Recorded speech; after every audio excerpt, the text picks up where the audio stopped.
10 Minutes to Joy is your weekly invitation to reset, recharge, and rediscover your most joyful self through aha moments and simple energy techniques. You're listening to holistic psychotherapist Sylvia Plester-Silk. I've worked with individuals, couples, and groups from parole officer to private practice. I've learned many a lesson, and I'm ready to share. Last evening, I was at a community event, a networking event, and I was introducing myself to a young professional. And when she found out that I was a couples therapist, she said, "Oh, so if I bring," and she was joking, but there was some truth, I think, in her words. And she said, "Oh, so if I bring my husband, you'll tell me what's wrong with him." And I said, "Oh, no, I don't play the game, the blame game." And she said, "Oh, so then if we come, you would tell me what's wrong with me then." And I said, "No, it's not about what's wrong with you. It's looking at the patterns in your life, and some patterns aren't working effectively." So, again, you've probably heard me say, we create patterns in a moment at a time where something's happened and we respond. So there's a combination of emotions, beliefs, and behavior that get locked in as a pattern.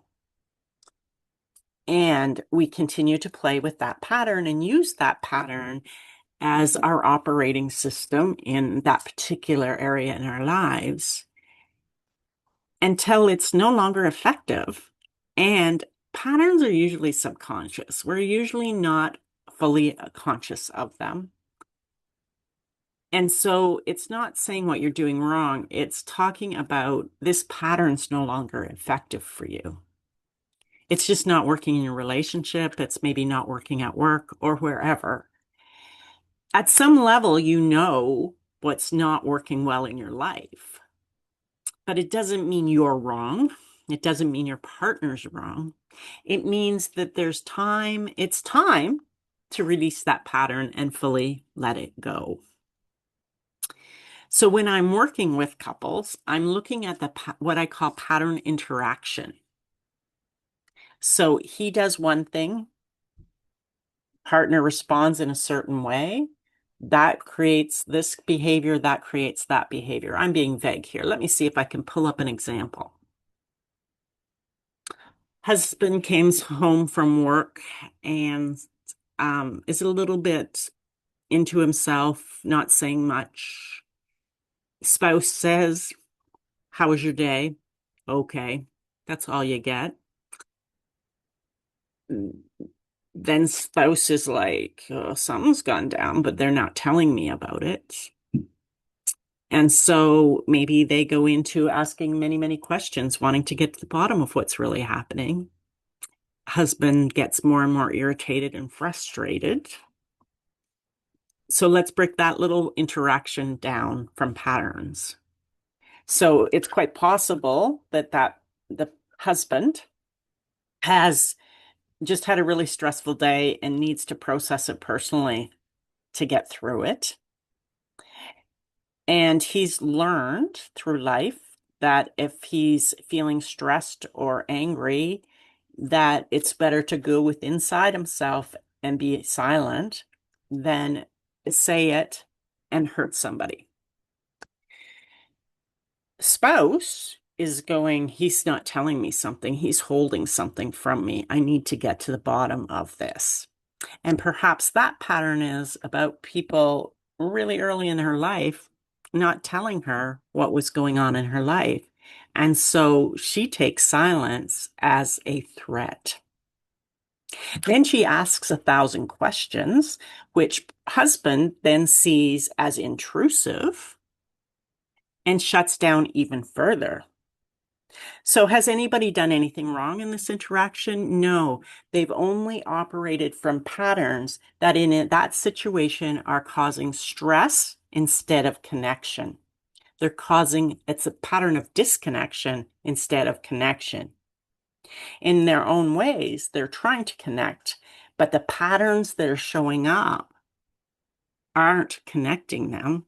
They're actually pushing them apart. And neither of them in the moment can see it. It's he doesn't talk to me and she won't leave me alone. Ouch. That's how it get described. And that's the part we say people are doing wrong, but they're not doing wrong. They're acting out of patterns that in their life up until now have made sense. So as we unravel patterns in my office or over Zoom, depending on how we're working, I look at what is the whole picture. So I hold the whole coupleship or the whole person, if I'm working individually, in this field of compassion of what's working. So as I'm listening to you speak, I'm looking for patterns. And then when we discover the pattern, the piece that's not working, I go quiet and silent, and that doesn't work for her. Okay, well, what's underneath that quiet and silent? Well, maybe it was one time he spoke out, excuse me, and got severely punished for it and learned that it's not okay to be angry. Maybe that happened at age 3. All this time, he's been engaging in that behavior. Maybe he's never been heard. Maybe someone always questions him. So the more that questions come, the more he shuts down. Another pattern. Again, we look at where did that pattern come from? And I have ways of very gently releasing patterns. Then we look at his spouse and what are the patterns there? People don't tell me stuff. Okay, where did that pattern come back? So we trace it back to origin, and then we look at releasing those patterns.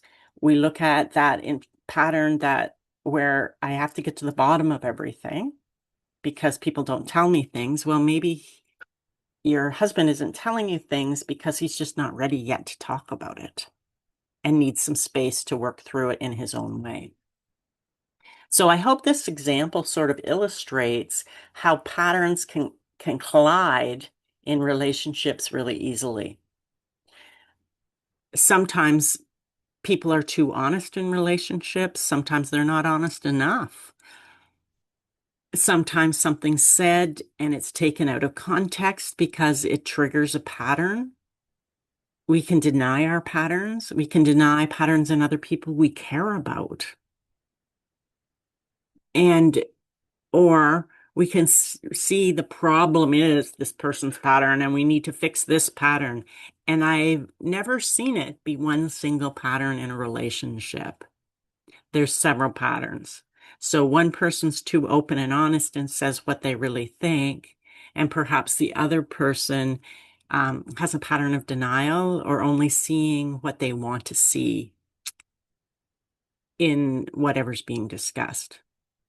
So having relationships is tricky.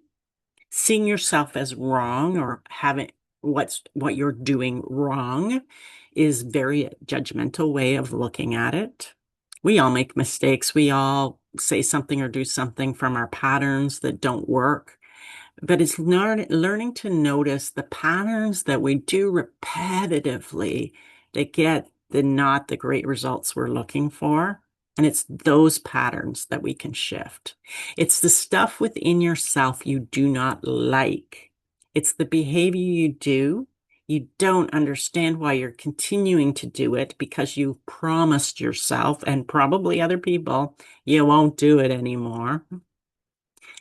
And so then it's like, okay, well, let's look at where did that pattern come from? And then let's release that pattern through the myriad of ways I've discovered over the last 30 plus years while I've been working with individuals and couples and groups.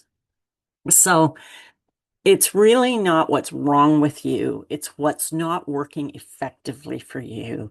And how can we make changes in a very loving, kind way so that you can have those relationships you truly desire, where there is deep connection, where there's joy and fun and laughter, and you can have the difficult conversations.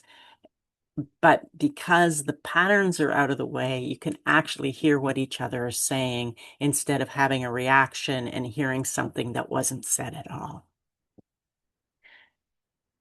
That's all for today. Remember, your past patterns don't need to define your future. You get to choose which patterns you want to shift. Therapy isn't about coming and figuring out what you're doing wrong.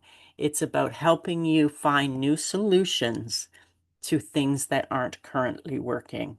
So keep moving forward, and I'll see you next week on 10 Minutes to Joy.